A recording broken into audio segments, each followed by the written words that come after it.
Welcome to The Explainer. Today we're diving into a massive European clash, Bayern Munich versus Chelsea.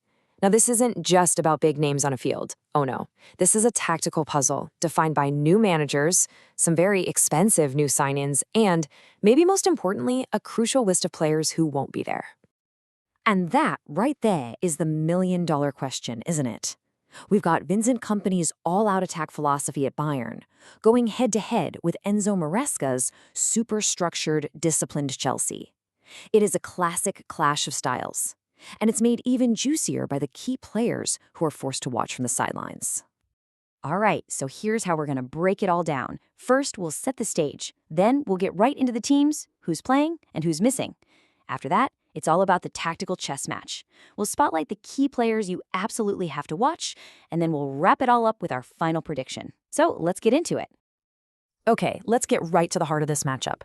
What you're looking at is a brand new Bayern attack, built to be relentless, to create a ton of chances, and they're facing a Chelsea side that Maresca has drilled to be incredibly solid at the back and absolutely lethal on the counter.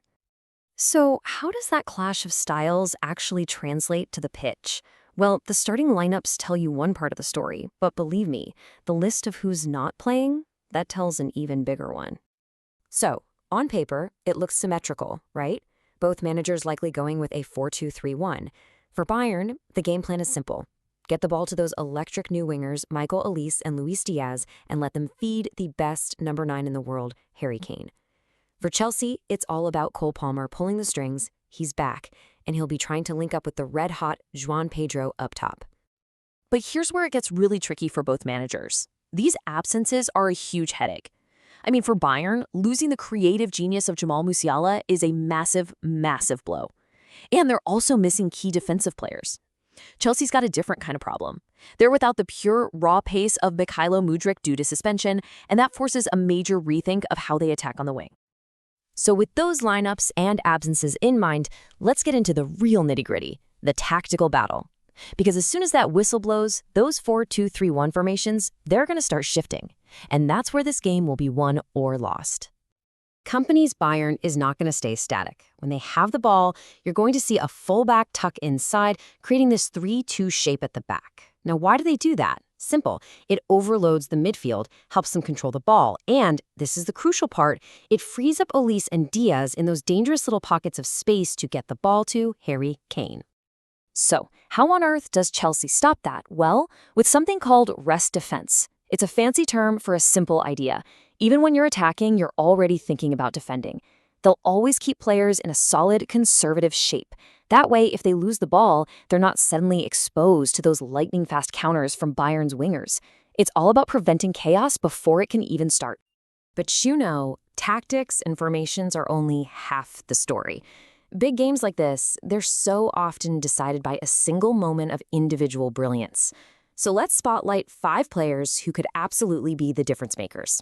For Bayern, the danger is obvious. It comes from that terrifying new front three.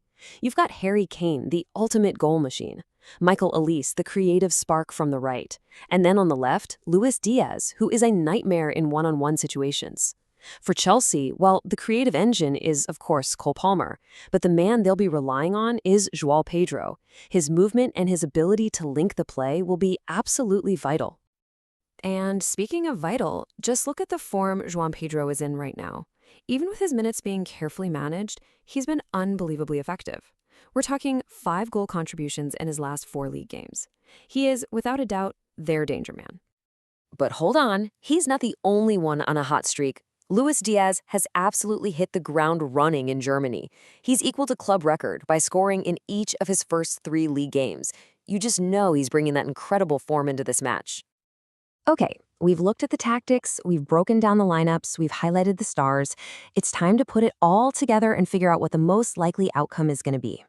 So when you crunch the numbers and look at the analysis, there's a pretty clear edge for Bayern here. You've got home advantage, an attacking system that's designed to just pepper the goal with shots, and that sheer firepower on the wings. It just looks like it could be a little too much for a Chelsea side that's still struggling with some key injuries. And all of that leads us to a final score prediction of Bayern 3, Chelsea 1. I'd expect Bayern to control most of the game and for that relentless attack to eventually break down what will be a very organized, but ultimately an undermanned Chelsea defense. But of course, that's just how it looks on paper. The beautiful thing about this game is that anything can happen on the night. Will Bayern's attack be just too good, even without Musiala? Or is this the perfect moment for Maresca's tactical discipline to pull off a massive upset in Munich? We're about to find out.